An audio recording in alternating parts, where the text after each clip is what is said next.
आणि आता 6च्या बातमीपत्राची सुरुवात करूया एनडीटीव्हीच्या दणदणीत इम्पॅक्टनं। वांद्रे ते बीकेसी आणि कुर्ला ते बीकेसी प्रवासासाठी रिक्षावाले कशी मनमानी करतात, वाटेल तसं भाडं आकारतात याचं स्टिंग ऑपरेशन एनडीटीव्ही मराठीनं केलं होतं। आणि नुसतं स्टिंग ऑपरेशन करून आम्ही थांबलो नाही, तर परिवहन विभागानं आश्वासन दिल्याप्रमाणे कारवाई झाली की नाही याचा सुद्धा रियालिटी चेक आम्ही तुम्हाला दाखवला होता। हा विषय आम्ही लावून धरलेला आहे आणि अखेर आज आरटीओनं गंभीर दखल घेतली आहे। वांद्रे आणि कुर्ला स्टेशनवर पोलिसांची एक टीम आणि आरटीओचे अधिकारी तैनात होते, जे रिक्षा चालक दुप्पट किमतीनं भाडा करतायत त्यांच्याकडनं दंड देखील वसूल करण्यात आलेला आहे। कालपासून सुरू करण्यात आलेल्या कारवाईत जवळपास 1,24,000चा दंड वसूल करण्यात आलाय।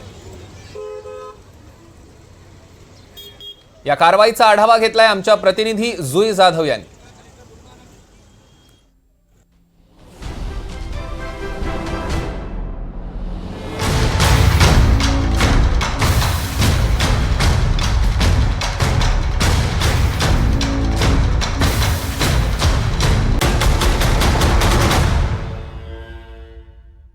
एनडीटीव्ही मराठीने दाखवलेल्या बातमीची दखल वाहतूक विभागाने घेतलेली आहे। मी सध्या उभी आहे वांद्रे पूर्व स्थानक परिसरामध्ये। आपण इथे पाहू शकतो की जी मुजोरी वाढली होती ऑटो रिक्षा चालकांची, म्हणजे दिलेल्या रकमेच्या दुप्पट रक्कम ते आकारत होते, त्यांच्यावरती आता वचक ठेवण्यासाठी वाहतूक विभागातर्फे इथे पोलिसांचं पथक दाखल करण्यात आलं आहे।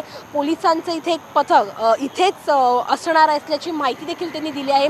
त्यासोबतच एक आरटीओचा अधिकारी देखील इथे आहे, जो दंड आकारू शकतो। या सर्व गैरव्यवहाराच्या संदर्भामध्ये सर्वसामान्य जनतेला जो त्रास होतो तो त्रास सर्वसामान्य जनतेला होऊ नये याची दखल आता घेतली जात आहे आरटीओ विभागाकडून आणि पोलिसांतर्फे। एक पथक विशेष पथक वांद्रे स्थानकाबाहेर, कुर्ला स्थानकाबाहेर आणि बीकेसी स्थानकाबाहेर उभं केलं जाणार आहे आणि जर काही गैर त्यांना सापडलं तर दंड देखील आकारला जाणार आहे। सर्वसामान्य जनतेसाठी एनडीटीव्ही मराठीने आवाज उचलला होता आणि त्याची दखल अखेरीस घेतली गेली आहे, कारण का पोलिसांचं पथक आरटीओ अधिकारी इथे दाखल झाले आहेत आणि ॲक्शन जी आहे ती घेतली जात आहे। त्यामुळे जर तुम्हाला असे अनेक तक्रार असतील किंवा तुम्हाला तुमचं जर एखादा एक्सपिरियन्स शेअर करायचा असेल तर आम्ही जो नंबर दिलेला आहे त्या नंबरवरती तुम्ही तुमचा अनुभव किंवा तुमची जी काही तक्रार आहे ती सांगू शकता आणि तातडीने आम्ही त्यावरती ॲक्शन घेऊ। त्वरित त्याच्यावरती जो काही तोडगा आहे तो काढला जाईल आणि सर्वसामान्य जनतेला त्रास होणार नाही यासाठी शाश्वती वाहतूक विभागातर्फे देखील घेतली जाणार असल्याची प्राथमिक माहिती आणि आश्वासन त्यांनी आम्हाला दिलेलं आहे। व्हिडिओ जर्नलिस्ट जितेंद्र वाघमारेसह जुई जाधव, एनडीटीव्ही मराठी, मुंबई।